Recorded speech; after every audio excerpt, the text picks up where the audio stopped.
പ്രിയപ്പെട്ടവരെ, യേശുക്രിസ്തു മടങ്ങി വരുമെന്നുള്ളൊരു കാര്യം, അല്ലെങ്കിൽ വാനമേഘത്തിൽ അവൻ എഴുന്നള്ളും എന്നുള്ളൊരു കാര്യം വെറും തോന്നലായിട്ട് അവസാനിക്കുകയാണോ? അതോ അത് റിയലായിരിക്കുന്ന ഒരു അനുഭവമാണോ? നമ്മുടെ ജീവിതങ്ങളെ ഒന്ന് ശ്രദ്ധിച്ച് നോക്കുകയെ. ഒരു നാൾ നമ്മൾ വളരെ കുഞ്ഞായിട്ട് അമ്മയുടെ ഉദരത്തിൽ നിന്ന് പുറത്തു വന്നു. നമ്മൾ ആ ഓരോ ദശകളും കഴിഞ്ഞിട്ട് ഇന്ന് ഈ അനുഭവത്തിൽ നമ്മൾ ജീവിക്കുകയാണ്. ഇതൊന്നും ഒരു സ്വപ്നമല്ലല്ലോ, ഇതൊക്കെ ഒരു യാഥാർത്ഥ്യമല്ലയോ? ഒരു ദിവസം നമ്മൾ മരണം വഴിയായിട്ട് ഭൂമി വിട്ട് പോവുകയുമല്ലയോ? പക്ഷേ നമ്മളെല്ലാം ഇപ്പോഴും ഒരു മായ പോലെ നമ്മുടെ ഹൃദയത്തിൽ നിന്ന് മാഞ്ഞു പോകുന്ന ഒരു കാര്യം, ഈ ലോകമാണ് മായ. കണ്ണുകൊണ്ട് കാണുന്നതെല്ലാം മായയാണെങ്കിലും നമ്മൾ പലപ്പോഴും മായ പോലെ നമ്മുടെ ഹൃദയത്തിൽ കൂടെ കടന്നു പോകുന്നത് യേശുക്രിസ്തുവിൻ്റെ ക്രൂശീകരണമാണ്. അവൻ്റെ മടങ്ങി വരവെന്ന് പറഞ്ഞത് നമുക്കിതൊരു പ്രത്യേകിച്ച് ഒരു കാര്യവുമില്ലാത്ത അനുഭവമായിരിക്കുന്നു. അവൻ മടങ്ങി വന്നാലായി, വന്നില്ലെങ്കിലായി എനിക്കെന്ത് എന്നുള്ളതാണ് ഇന്നത്തെ ക്രിസ്തീയ ജീവിതത്തിൻ്റെ അനുഭവം. എന്നാൽ പ്രിയപ്പെട്ടവരെ, കർത്താവ് പറഞ്ഞതുപോലെ എൻ്റെ മനുഷ്യപുത്രൻ്റെ പ്രത്യക്ഷതയിൽ അവൻ്റെ മുമ്പിൽ നിൽക്കും. എൻ്റെ പ്രത്യക്ഷതയെങ്കിൽ ഈ ഭൂമിയിൽ വിശ്വാസം കണ്ടെത്തുമോ എന്ന് അവൻ ചോദിക്കുന്നു. നോക്ക് പ്രിയപ്പെട്ടവരെ, അവന് 2000 വർഷങ്ങൾക്ക് മുമ്പ് ഇത്രമാത്രം കഷ്ടമേറ്റത് നമ്മൾക്ക് ഓരോരുത്തർക്കും വേണ്ടിയല്ലയോ? അവൻ സ്വർഗത്തിലുണ്ടായിരുന്നവനല്ലയോ? അവനല്ലയോ ലോകം സൃഷ്ടിക്കപ്പെട്ടത്? എന്നിട്ടും അവൻ ഇത്രമാത്രം കഷ്ടം സഹിച്ച് അവൻ ഇത്രമാത്രം നിന്നയേറ്റ് മനുഷ്യരാൽ പീഡകളേറ്റ് ക്രൂശിൽ മരിച്ചിട്ടും നമ്മുടെ ജീവിതം കണ്ടു കഴിഞ്ഞാൽ ലോകവും സാത്താനും പറയും, യേശുക്രിസ്തുവിനെ ഇവർ നിഷേധിച്ചിരിക്കുന്നു. പ്രിയപ്പെട്ടവരെ, അവൻ്റെ വരവിന് വേണ്ടി കാത്തിരിക്കുന്നവർ നിങ്ങളിൽ എത്ര പേരുണ്ട്? യേശുക്രിസ്തു ഇന്ന് കടന്നു വന്നാലും നാളെ വന്നു കഴിഞ്ഞാലും ഇന്ന് ഞാൻ മരിച്ചാലും എൻ്റെ കർത്താവായിരിക്കുന്ന യേശുക്രിസ്തുவோട് കൂടെ ആയിരിക്കും എന്ന് വിശ്വസിക്കുന്നവർ എത്ര പേര് എന്നെ കേൾക്കുന്നുണ്ട്? നമ്മളിതെല്ലാം മറന്നുപോയി പ്രിയപ്പെട്ടവരെ. നമ്മുടെ പള്ളികളിലും നമ്മുടെ സമൂഹങ്ങളിലും നമ്മൾ ലോക സ്നേഹത്തിനൊത്തവണ്ണം ആർത്തുല്ലസിച്ച് ജീവിക്കുകയാണ്. സമ്പത്തിന് വേണ്ടി നമ്മൾ നിരന്തരം ഓടി അധ്വാനിക്കുകയാണ്. കടം വീട്ടിയിട്ട് നമ്മുടെ ജീവിതത്തിൽ ഒരു സ്വാതന്ത്ര്യം ഉണ്ടാകുവാൻ കഴിയുന്നില്ല. ഈ തിരക്കിനിടയിൽ അല്പസമയം നിങ്ങളുടെ ആത്മീയ ജീവിതത്തിന് വേണ്ടി മാറ്റിവെക്കുവാനോ ആ തിരുവചനമായിരിക്കുന്ന ബൈബിള് സത്യസുവിശേഷം അല്പനേരം വായിച്ച് ഈ കർത്താവിനെ പറ്റി കൂടുതലൊന്ന് അന്വേഷിപ്പാനോ അറിയുവാനോ നമുക്ക് സമയമില്ലാതെയായിരിക്കുന്നു. അതേ പ്രിയപ്പെട്ടവരെ, തിരക്കുള്ള ഒരു കുടുംബജീവിതത്തിൽ ഭാര്യ ഭർത്താവിനെ മറന്നു പോകുന്നത് പോലെ നമുക്ക് പിന്നെ അവൾ തെറ്റ് ചെയ്യുന്നില്ലായിരിക്കും, പക്ഷേ അവൾ അവനെ മറന്നുപോയി. തിരക്കുള്ള ഒരു ജീവിതമാണ് ആ കുടുംബജീവിതത്തിന്. എന്ത് പ്രാഗൽഭ്യമാണുള്ളത്? അവളുടെ നോക്കുവിന് കർത്താവായിരിക്കുന്ന യേശുക്രിസ്തു 2000 വർഷങ്ങൾക്ക് മുമ്പ് ഭൂമിയുടെ മധ്യഭാഗമായിരിക്കുന്ന യെരുശലേമിൽ മരിച്ചു. അത് നിങ്ങൾക്കറിയാം, ഞാൻ പ്രത്യേകിച്ച് പറയേണ്ട കാര്യമില്ല. പക്ഷെ അവൻ എന്തിനു വേണ്ടി മരിച്ചു എന്ന് നിങ്ങൾ ഇന്നേവരെ അറിയുന്നില്ല എന്നുള്ളതാണ് എൻ്റെ ദുഃഖകരമായിരിക്കുന്ന കാര്യം. അല്ല, ഞങ്ങളൊന്ന് അറിയുന്നു എന്നാണ് അമ്മച്ചി പറയുന്നതെങ്കിൽ ഞാൻ ചോദിക്കട്ടെ, എന്തിനാണ് യേശുക്രിസ്തു ക്രൂശിൽ മരിച്ചത്? ഞാനൊരു ഹിന്ദുവായിരുന്നു കേട്ടോ. എന്നോട് ഒരു ക്രിസ്ത്യാനിയും സുവിശേഷം പറഞ്ഞില്ല. ഒരു മർത്തോമക്കാരനോ യാക്കോബക്കാരനോ കത്തോലിക്കനോ ഒന്നും എന്നോട് സുവിശേഷം പറഞ്ഞില്ല. എന്തുകൊണ്ട് പറഞ്ഞില്ല? അവരൊക്കെയും എൻ്റെ കൂട്ടുകാരായിരുന്നു.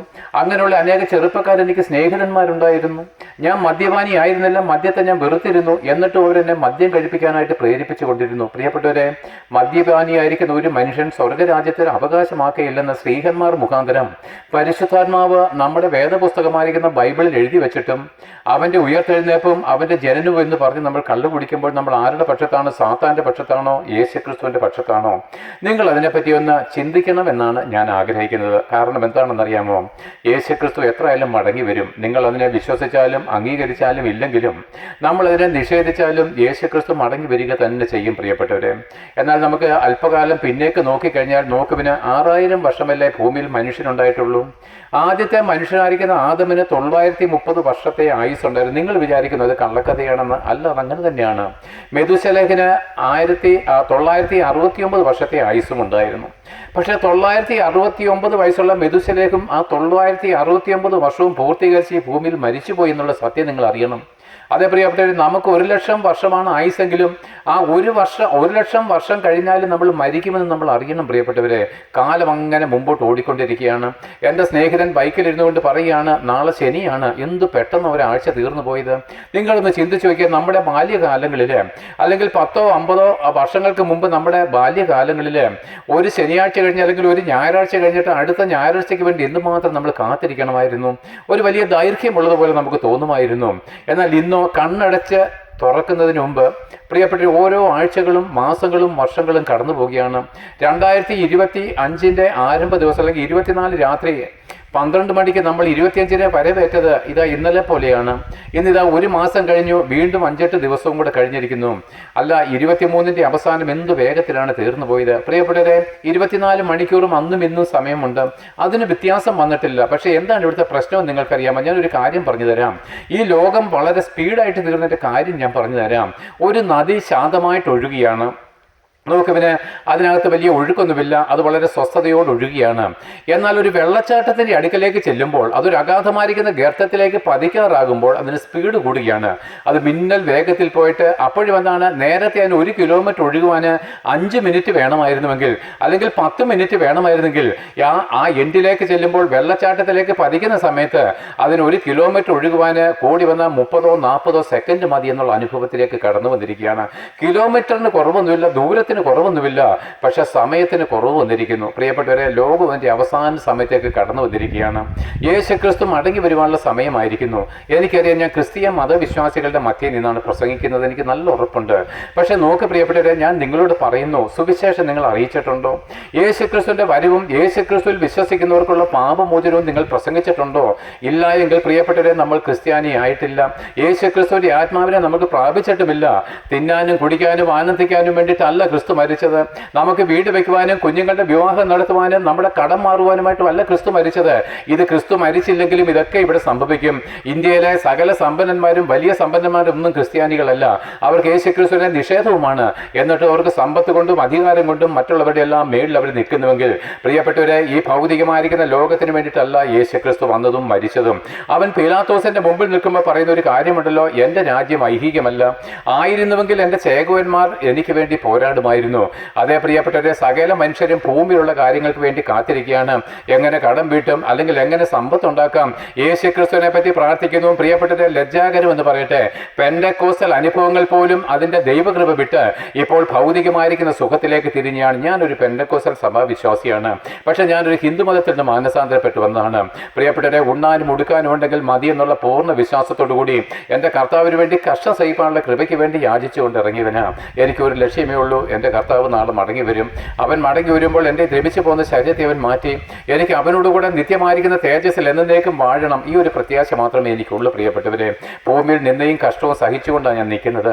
എന്നാൽ നിങ്ങളെ ഓർത്തോടെ അഗാധമായിരിക്കുന്ന ഭാരം കൊണ്ട് ഞങ്ങൾ പറയുന്നു, ഈ കർത്താവ് ഇന്ന് മടങ്ങി വരികയാണെങ്കിൽ, ഇന്ന് നമ്മൾ മരിക്കുകയാണെങ്കിൽ അവനോട് കൂടെ ചേരുവാൻ നമുക്ക് കഴിയുമോ? കഴിയത്തില്ലെന്ന് ഞാൻ അസന്നിഗ്ധമായിട്ട് പറയാം. കാരണം നിങ്ങളിൽ പലരും ഇപ്പോഴും പാപമോചനം നേടിയിട്ടില്ല. പാപമോചനം നേടാതെ ആർക്കും ദൈവത്തോടു കൂടെ വസിപ്പാൻ കഴിയത്തില്ല എന്ന് നിങ്ങളോട് അറിയിക്കുവാൻ വേണ്ടി ഞാൻ നിൽക്കുന്നതേ ഉള്ളൂ. അത് ബാക്കി ചിന്തിക്കുകയും അന്വേഷിക്കുകയും വായിച്ചും വിശ്വസിച്ചും കണ്ടെത്തുന്നെങ്കിൽ നിങ്ങൾക്ക് നന്ന്. പ്രിയപ്പെട്ടവരെ, കാരണം എന്താണെന്നറിയാമോ? ദൈവം ഒരുവനല്ലേ ഉള്ളൂ, ഒരുവനേ ഉള്ളൂ. നമ്മൾ തന്നെ പറയാറുണ്ടല്ലോ, ദൈവമേ നീ പരിശുദ്ധനാകുന്നു, ബലവാനെ നീ പരിശുദ്ധനാകുന്നു. അപ്പോൾ നോക്കുവിന് അവൻ പരിശുദ്ധനാണെന്ന് നമ്മുടെ നാവ് തന്നെ സാക്ഷ്യം പറയുന്നുണ്ട്. എല്ലാ ഞായറാഴ്ചയും പറയുന്നുണ്ട്. അതേ നാവ് കൊണ്ട് തന്നെ എല്ലാ ഞായറാഴ്ചയും നമ്മൾ പറയുന്നുണ്ട്, കർത്താവേ ഞങ്ങൾ പാപികളും ദോഷികളുമാണല്ലോ എന്ന്. അപ്പോൾ നോക്ക് പ്രിയപ്പെട്ടവർ, നിങ്ങൾക്ക് അല്പമെങ്കിലും ജ്ഞാനമോ ബുദ്ധിയോ ഉണ്ടെങ്കിൽ ചിന്തിച്ചു കൊള്ളുവിൻ. ദൈവം പരിശുദ്ധനും ഞാൻ പാപിയുമാണെന്ന് നിങ്ങളുടെ നാവ് തന്നെ പറയുമ്പോൾ എങ്ങനെയാണ് പ്രിയപ്പെട്ടവരെ ഇന്ന് മരിക്കുകയോ യേശുക്രിസ്തു മടങ്ങി വരികയോ ചെയ്തു കഴിഞ്ഞാൽ നാം അവനോട് എങ്ങനെ വസിക്കാൻ കഴിയും? രാത്രിയും പകലും കൂടെ ഒന്നിച്ചിരിക്കുമെങ്കിൽ തീർച്ചയായിട്ടും പാപിയും വിശുദ്ധനായിരിക്കുന്ന ദൈവം കൂടെ ഒന്നിച്ചിരിക്കാൻ കഴിയും. പക്ഷേ രാത്രിക്കും പകലിനും കൂടി ഒന്നിച്ചിരിപ്പാൻ കഴിയാത്തത് കൊണ്ട് പാപിയായിരിക്കും നിനക്കും പരിശുദ്ധനായിരിക്കുന്ന കർത്താവിനും കൂടി ഒന്നിച്ച് വാഴുവാൻ കഴിയത്തില്ല. അങ്ങനെയാണെങ്കിൽ കർത്താവിനോട് കൂടെ നമുക്ക് മരണശേഷം വാഴുവാൻ കഴിയത്തില്ലെങ്കിൽ നമ്മുടെ ആ സീറ്റ് എവിടെയാണ്? നമ്മൾ എവിടേക്കാണ് നിബന്ധിക്കാൻ പോകുന്നത്? തീർച്ചയായിട്ടും ഇരുട്ടിൻ്റെ അധികാരിയായിരുന്ന പാപത്തിൻ്റെ ഉറവിടമായിരിക്കുന്ന സാത്താനോട് കൂടി നരകാഗ്നിയിലേക്ക് ഒഴുങ്ങിപ്പോകുവാനാണ് നമുക്ക് വിധിയെന്ന് നിങ്ങൾ അറിയണം. പ്രിയപ്പെട്ടവരെ, നരകം ദൈവം സൃഷ്ടിച്ചത് മനുഷ്യർക്ക് വേണ്ടിയിട്ടല്ല. അതാ ഞാൻ പറഞ്ഞത്, അത് സാത്താന് വേണ്ടിയിട്ട്, അതേ സാത്താന് വേണ്ടിയിട്ട് തന്നെയാണ്. പക്ഷെ സാത്താൻ നരകത്തിലേക്ക് പോകുമ്പോൾ അവനോട് കൂടെ നമ്മളെയും കൂടെ വലിച്ചുകൊണ്ട് പോവുകയാണ്. പാപം ചെയ്തും പാപം ചെയ്യിച്ചും നമ്മൾ ദൈവകൃപയില്ലാത്തവരായിട്ട് അവൻ്റെ കരങ്ങളിൽ പിടിച്ചാണ് നടക്കുന്നത്. അതുകൊണ്ടാണ് ദൈവവചനം പറയുന്നത്, ലോകസ്നേഹം ദൈവത്തോടുള്ള ശത്രുത്വമാകുന്നു. അതേ പ്രിയപ്പെട്ടവരെ, അതെന്താണ് അങ്ങനെ ഒരു വചനം യോഹന്നാൻ അപ്പോസ്തലൻ എഴുതി വെച്ചത് നിങ്ങൾക്കറിയാമോ? അതായത് 6000 വർഷത്തെ ചരിത്രമല്ലേ ആദം ഭൂമിയിൽ വന്നിട്ടുണ്ടായിട്ടുള്ളൂ. 6000 വർഷങ്ങൾക്ക് മുമ്പ് ദൈവം അവനെ സൃഷ്ടിച്ചതിന് ശേഷം ഏദൻ പർദീസയിൽ നിർത്തുമ്പോൾ അവനോട് ഒരു വാക്കേ ദൈവം പറഞ്ഞുള്ളൂ. ഈ തോട്ടത്തിലെ നന്മതിന്മകളെ വേർതിരിച്ചറിയുന്ന അറിവിൻ്റെ വൃക്ഷത്തിൻ്റെ ഫലം മാത്രം കഴിക്കരുത്, കഴിക്കുന്ന നാളിൽ നീ മരിക്കും ഒരു മുന്നറിയിപ്പ് കൊടുത്തു. ഒരു കാലവും നീ കഴിച്ചേക്കല്ലെന്നൊരു നിയമം കൊടുത്തിട്ടില്ല. കഴിക്കരുത്, അത് സ്നേഹമാണ്. എന്നാൽ പ്രിയപ്പെട്ടവരെ, സാത്താൻ വന്ന് അവളോട് സംസാരിക്കുമ്പോൾ ഈ പഴത്തിലേക്ക് അവൾ ശ്രദ്ധിക്കുമ്പോൾ അവൾക്കൊരു കാര്യം മനസ്സിലായി. ഇത് തിന്മാൻ രുചികരവും കാണാൻ ഭംഗിയും ജ്ഞാനം പ്രാപിക്കാൻ കാമ്യവുമാണെന്ന് തിരിച്ചറിഞ്ഞ് സാത്താൻ പറഞ്ഞ നീ ദൈവത്തെ പോലെയായി തീരുമെന്ന് പറഞ്ഞപ്പോൾ എന്താണ്, എല്ലാം മതിമറന്ന് അവളത് ഭക്ഷിച്ചു. സാത്താൻ എങ്ങനെ സാത്താനായത്? അവൻ ദൈവത്തിൻ്റെ കെരൂബായിരുന്നല്ലോ, ചീഫായിരുന്നല്ലോ. പക്ഷേ അവൻ ആഗ്രഹിച്ച കാര്യം എന്താണ്? അത്യുന്നതനായിരിക്കുന്ന ദൈവത്തിൻ്റെ പർവ്വതത്തിൽ ഞാനും കൂടിയിരിക്കും, അവനോട് ഞാൻ എന്നെ തന്നെ സമനാക്കുമെന്ന് പറഞ്ഞു. ദൈവത്തെ പോലെയായി തീരുവാനാണ് അവൻ്റെ സൃഷ്ടിയായിരിക്കുന്ന ലൂസിഫർ ആഗ്രഹിച്ചത്. അതാണ് നെഗളം എന്ന് പറഞ്ഞത്. അതേ നെഗളം ഈ സ്ത്രീയിലേക്ക് അവൻ കുത്തിവെച്ചു. നീതി തിന്നുന്ന നാളിൽ ദൈവത്തെ പോലെ ആയിത്തീരും. സാത്താൻ്റെ ആഗ്രഹം ഇന്നവരെ മാറിപ്പോയിട്ടില്ല പ്രിയപ്പെട്ടവരെ. അവൻ സകല മനുഷ്യരെയും വഞ്ചിച്ച് അവൻ നമ്മളെല്ലാവരും മഹത്വമുള്ളവരാക്കി തീർക്കുവാൻ ശ്രമിക്കുകയാണ്. ദൈവത്തോടിനെ പോലെ നമ്മളെ ആക്കി തീർക്കണം എന്നുള്ള ആഗ്രഹം നമ്മളെ തരുന്നതാണ് ആ സാത്താൻ്റെ വഞ്ചന. അത് നല്ല കാര്യമില്ല, ദൈവത്തെ പോലെ ആയിത്തീരുക എന്ന് പറഞ്ഞാൽ. പക്ഷേ പ്രിയപ്പെട്ടവരെ, ആ ദൈവത്തിൻ്റെ അധികാരത്തിന് അവനോട് ചേരുവാൻ അല്ലെങ്കിൽ അവൻ്റെ ആ ഒരു പദവിയിലേക്ക് നമ്മളെ ഒരിക്കലും ചേർക്കുവാൻ കഴിയത്തില്ല. നിങ്ങൾ അറിയത്തില്ലയോ, നമ്മൾ ദൈവത്തിൻ്റെ സൃഷ്ടികളല്ലയോ? എങ്ങനെ സൃഷ്ടി എങ്ങനെയാണ് സൃഷ്ടാവിന് തുല്യമായിട്ട് തീരുന്നത്? ഒരു നാളുമില്ല. എന്നാൽ പ്രിയപ്പെട്ടവരെ, എന്നാൽ ദൈവത്തിൻ്റെ അഗാധമായിരിക്കുന്ന സ്നേഹമുണ്ട്. അവൻ നമ്മുടെ പിതാവും നമ്മളെ അവൻ്റെ മക്കളുമാക്കി തീർക്കാൻ അവൻ നമ്മളോട് സ്നേഹം കാണിച്ചിരിക്കുന്നു. മക്കളെങ്കിലും അവകാശികളുമായിട്ട് തീർക്കുവാനും നമ്മളോട് കരുണ കാണിച്ചിരിക്കുന്നു. അത് ഞാൻ പറഞ്ഞുകൊള്ളാം പ്രിയപ്പെട്ടവരെ. ഇങ്ങനെ മനുഷ്യനെ ലോകമോഹങ്ങളിലേക്ക് തള്ളിയിട്ടുകൊണ്ട് ഇന്നുള്ള ക്രിസ്തീയ ജീവിതം കഴിഞ്ഞ കാലങ്ങളിലുള്ള എല്ലാ നന്മകളും തള്ളിക്കളയുകയാണ് പ്രിയപ്പെട്ടവരെ. പണ്ട് സമ്പത്തുണ്ടായിരുന്നില്ല, ഒരു ഒറ്റമുറി വീടേ നമുക്ക് പലർക്കും ഉണ്ടായിരുന്നുള്ളൂ, ചെറ്റപ്പുരയായിരുന്നു. നിങ്ങൾ നോർത്ത് നോക്കിക്കുക, പഴയ കാലങ്ങളിലൊക്കെ അവിടെ നമ്മൾ 8ഉം 10ഉം പേരും ജീവിച്ചിരുന്നു. അവിടെ എന്താണ്, ഒരു സമാധാനമൊക്കെ കുറച്ചൊക്കെ ഉണ്ടായിരുന്നില്ലയോ? പട്ടിണിയൊക്കെ ആയിരുന്നെങ്കിലും എൻ്റെ പ്രിയപ്പെട്ടവരെ, അവിടെ ഒരു സന്തോഷമുണ്ടായിരുന്നു. സന്ധ്യയ്ക്ക് എല്ലാവരും കൂടെ കൈയടിച്ച് പ്രാർത്ഥിക്കുകയും ആ ദൈവത്തിലെ എല്ലാ ക്രിസ്തീയ ഭവനത്തിലും അതൊക്കെ ഉണ്ടായിരുന്നു. ഇപ്പോൾ പ്രിയപ്പെട്ടവരെ, അന്ന് 10 പേർക്ക് ഒരു മുറിയായിരുന്നെങ്കിൽ ഇന്ന് 10 മുറിയുള്ള ഒരു വീട് ഒരമ്മച്ചിക്ക് വേണ്ടി പണിതിട്ടിരിക്കുകയാണ്. അമ്മച്ചി അനാഥയെ പോലെ, അനാഥപ്രദം പോലെ അതിനകത്ത് കഴിയുകയാണ്. മക്കൾക്ക് സമയമില്ല, ഒരു വാക്ക് മിണ്ടുവാൻ സമയമില്ല. എല്ലാവരും അവരവരുടെ വഴി തേടി പോയിരിക്കുന്നു. പ്രിയപ്പെട്ടവരെ, എവിടേക്കാണ് നമ്മൾ പോകുന്നത്? ആകയാൽ എന്നെ ഒന്ന് കേട്ടുകൊള്ളണമേ പ്രിയപ്പെട്ട, ഇതെല്ലാം നാശത്തിൻ്റെ വഴികളാണ്. പണം ഉണ്ടായിക്കോട്ടെ പ്രിയപ്പെട്ടവരെ, പക്ഷേ ആ പണം എങ്ങനെയാണ് നമ്മൾ വിനിയോഗിക്കുന്നത്? നമുക്ക് എത്ര കിട്ടിയാലും തൃപ്തി വരുന്നില്ല. നമ്മുടെ വീട് എത്ര മനോഹരമായിട്ട് മോടി പിടിപ്പിച്ചാലും അതിനെ വീണ്ടും നമ്മൾ മോടി പിടിപ്പിക്കുന്നു. ഞാൻ ഒരു ദിവസം തമാശ രീതിയിൽ ഒരു മനുഷ്യനോട് പറഞ്ഞു, എങ്ങനെയാണ് ഓരോ ട്രെൻഡ് ഉണ്ടായി വരുന്നതെന്ന് ഞാൻ പറഞ്ഞു തരാം. ഞാൻ എൻ്റെ നമ്മുടെ വീടൊക്കെ ഉണ്ട്, മുറ്റമൊക്കെ പണ്ട് ചരല് വിരിക്കുമായിരുന്നു, ഇപ്പോൾ ടൈലിട്ടു. അത് കഴിഞ്ഞിട്ട് മനോഹരമായിരിക്കുന്ന റോക്ക് ടൈലുകൾ, പാറയുടെ ടൈലുകൾ വിരിക്കുവാൻ തുടങ്ങി. അതിൻ്റെ ഇടയ്ക്ക് മനോഹരമായിരിക്കുന്ന സ്പോഞ്ചുകൾ നിർമ്മിക്കുവാൻ തുടങ്ങി. അപ്പോൾ ഞാൻ പറഞ്ഞു, ഞാനൊരു കാര്യം ചെയ്യാം, എൻ്റെ വീടിൻ്റെ ചുറ്റും ഒരു മലയുടെ ചരിവിലാണ് എൻ്റെ വീട്. പുറകുവശം മുഴുവൻ കയ്യാലകളാണ്, ഈടികളാണ്. ഞാൻ ആ കയ്യാലകളെല്ലാം ഗ്രാനൈറ്റ് പതിപ്പിക്കാൻ പോവുകയാണ്. ഗ്രാനൈറ്റ് പതിപ്പിച്ചു കഴിഞ്ഞാൽ പ്രശ്നം എന്താണെന്നറിയാമോ? നിങ്ങളുടെ വീട്ടിൽ നിന്ന് ആരെങ്കിലും എൻ്റെ വീട്ടിൽ വന്നു കഴിഞ്ഞിട്ട് ഈ കയ്യാലകളെല്ലാം ഗ്രാനൈറ്റ് ഒട്ടിച്ചിരിക്കുന്ന കണ്ടു കഴിയുമ്പോൾ നിങ്ങൾക്ക് ഭയങ്കര അസ്വസ്ഥത തോന്നും. നിങ്ങളുടെ വീട്ടിൽ വരുമ്പോൾ നിങ്ങൾ നോക്കിയാൽ ഈ കയ്യാലയൊക്കെ എന്തൊരു വൃത്തികേടാ, ഞങ്ങൾക്ക് ഗ്രാനൈറ്റ് ഒട്ടിക്കണമെന്നായി. പിന്നെന്താണ്, നിങ്ങളുടെ കയ്യാലകൾ ഇതുപോലെ കരിങ്കല്ല് വെച്ച് കെട്ടിയല്ല, കെട്ടിയതിൻ്റെ മണ്ടയ്ക്ക് നിങ്ങൾ എന്താണ് പ്ലാസ്റ്റർ ചെയ്തിട്ട് ഗ്രാനൈറ്റ് ഒട്ടിക്കുക, അല്ലെങ്കിൽ എന്താണ് നാണക്കേട് പോലെയാണ്. ഇത് ട്രെൻഡായിട്ട് പടർന്നു പിടിച്ച് നിങ്ങളില്ലാത്ത പണമുണ്ടാക്കി കയ്യാലകൾക്ക് ഗ്രാനൈറ്റ് ഒട്ടിക്കുന്ന പണി തുടങ്ങും. ഇതാണ് പ്രിയപ്പെട്ടവരെ ലോകത്തിൻ്റെ ട്രെൻഡ്. വല്ല പ്രയോജനമുണ്ട്? ഒരു പ്രയോജനവുമില്ല. ഞാൻ അത്രയും പറഞ്ഞ് അവിടെ നിർത്തുകയാണ്. അതെന്തുകൊണ്ടാണ് ഇവിടെ പറഞ്ഞത് എനിക്കറിഞ്ഞുകൂടാ, പക്ഷേ ദൈവത്തിനറിയാം. എങ്കിലും പ്രിയപ്പെട്ടവരെ, ഞാൻ നിങ്ങളുടെ ഒരു കാര്യം വീണ്ടും ചോദിക്കുന്നു. യേശുക്രിസ്തു ഇന്ന് വരികയാണെങ്കിൽ, അല്ലെങ്കിൽ നമ്മൾ ഇന്ന് മരിക്കുകയാണെങ്കിൽ നമ്മൾ എങ്ങോട്ടാണ് പോകുന്നത്? മരിച്ചതിന് ശേഷമാണല്ലോ യഥാർത്ഥമായിരിക്കുന്ന ജീവിതം ആരംഭിക്കുന്നത്. മരണം വരെയുള്ള ജീവിതം താൽക്കാലികമാണ്, അത് ഹ്രസ്വമാണ്, ഏത് നിമിഷവും തീർന്നു പോകാവുന്നതാണ്. എന്നാൽ ഈ 50, 60, 70 വർഷത്തെയുള്ള ജീവിതം, നിത്യത നമ്മൾ എവിടെ ചെലവഴിക്കുമെന്ന് നമ്മൾ തിരഞ്ഞെടുക്കേണ്ടതിന് വേണ്ടി ദൈവം തന്നിരിക്കുന്ന ഒരു സമയം മാത്രമാണ്. ആ നിത്യതയിൽ നമ്മൾ എങ്ങോട്ട് പോകണം, നരകത്തിലേക്ക് പോകണമോ സ്വർഗത്തിലേക്ക് പോകണമോ എന്ന് നമ്മൾ തിരഞ്ഞെടുക്കുവാൻ അല്പസമയം നമുക്ക് തന്നിരിക്കുകയാണ്. അങ്ങനെയാണെങ്കിൽ പ്രിയപ്പെട്ട, തെരഞ്ഞെടുപ്പിലേക്ക് നിങ്ങൾ വന്നില്ല എങ്കിൽ നോക്കുവിന് നമ്മൾ നരകവിധിയിലേക്കാണ് പോകുന്നത്. കാരണം നമ്മൾ ജനിച്ചത് നരകത്തിന് വേണ്ടിയിട്ടാണ്. അതെങ്ങനെയാണെന്ന് ഞാൻ പറഞ്ഞാൽ ഒന്ന് മനസ്സിലാക്കണം. ശാന്തമായിട്ടാണ് പറയുന്നത്. നിങ്ങളുടെ ചോദ്യങ്ങൾക്ക് ഉത്തരം തരുവാനും എനിക്ക് കഴിയും, അല്ലാതെ വെറുതെ അജ്ഞാനിയായിട്ട് എന്തെങ്കിലും വിളിച്ചു പറഞ്ഞിട്ട് പോകുവാനല്ല, കുറേ ഹല്ലേലൂയയും സ്തോത്രവും പറഞ്ഞിട്ട് പോകാനല്ല ഞാൻ വന്നത്. കാരണം ഈ പ്രസംഗം മരിച്ചതിന് ശേഷം നിങ്ങളെയും എന്നെയും ദൈവത്തിൻ്റെ മുമ്പിൽ നിർത്തുന്നതാണ്. ഞാൻ കള്ളം പറയുകയോ നിങ്ങൾക്ക് വിരുദ്ധമായിട്ടോ അല്ലെങ്കിൽ നിങ്ങൾക്ക് ഇഷ്ടപ്രകാരം ദൈവത്തിന് വിരുദ്ധമായിട്ട് എന്തെങ്കിലും പറഞ്ഞിട്ട് പോയാൽ എൻ്റെ പ്രസംഗത്തിന് ഞാൻ കണക്ക് കൊടുക്കേണ്ടിയോ? കേട്ട പ്രസംഗത്തിന് നിങ്ങളും കണക്ക് കൊടുക്കേണ്ടിയോ? അതുകൊണ്ട് ഭയത്തോടു കൂടി തന്നെയാണ് പ്രസംഗിക്കുന്നത്.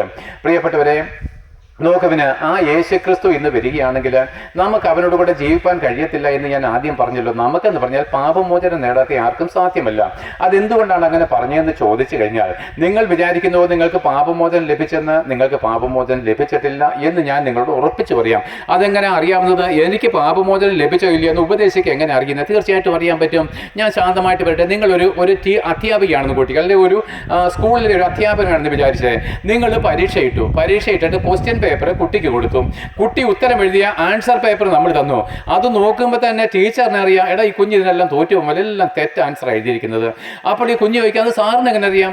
സാറില്ലയോ ക്വസ്റ്റ്യൻ ഇട്ടത്? ക്വസ്റ്റ്യൻ്റെ ഉത്തരം സാറിന് അറിയത്തില്ലയോ? പ്രിയപ്പെട്ടവരെ, അങ്ങനെ നിയമത്തിന് മുമ്പിൽ നിയമം അറിയാവുന്ന ഏവർക്കും നീ എങ്ങോട്ടാണ് പോകുന്നതെന്ന് നല്ല ഉറപ്പുണ്ട്. വചനം അറിയാവുന്ന ഏതൊരു വ്യക്തിക്കും നിങ്ങൾ എങ്ങോട്ടാണ് പോകുന്നതെന്ന് കൃത്യമായിട്ട് പറയുവാൻ കഴിയും. അതുകൊണ്ട് നോക്ക് പ്രിയപ്പെട്ടവരെ, അതുകൊണ്ട് ഞങ്ങൾ പറയുന്നു, പാപിയായിട്ടാണ് നീ മരിക്കുന്നതെങ്കിൽ നീ നരകത്തിലേക്ക് പോകുന്നത്. പള്ളിയിലെ പുരോഹിതനാണെങ്കിലും അത്രയേ ഉള്ളൂ പ്രിയപ്പെട്ടവരെ. കാരണം ദൈവത്തിന് മുഖപക്ഷമില്ലല്ലോ. അവന് പുരോഹിതനെന്നോ സാധാരണക്കാരനെന്നോ പണക്കാരനെന്നോ യാചകനെന്നോ രാജാവെന്നോ മന്ത്രിയെന്നോ മുഖപക്ഷമില്ല. മരിക്കുമ്പോൾ നീ പാപമോചനം നേടിയിട്ടുണ്ടെങ്കിൽ ദൈവത്തിൻ്റെ മകനാണ്. മരിക്കുമ്പോൾ നീ പാപിയായിട്ടാണ് കൊമ്പത്തിരുന്നുകൊണ്ട് മരിച്ചാലും നീ നരകത്തിലാണ് പോകുന്നത്. ഇതൊരു സത്യം ഞാൻ നിങ്ങളോട് ധൈര്യത്തോട് പറയട്ടെ. അതെന്തുകൊണ്ടാണ് ഞാൻ അങ്ങനെ പറഞ്ഞെന്ന് പറഞ്ഞു കഴിഞ്ഞാൽ, പ്രിയപ്പെട്ടവരെ, നമുക്കൊരു കാര്യം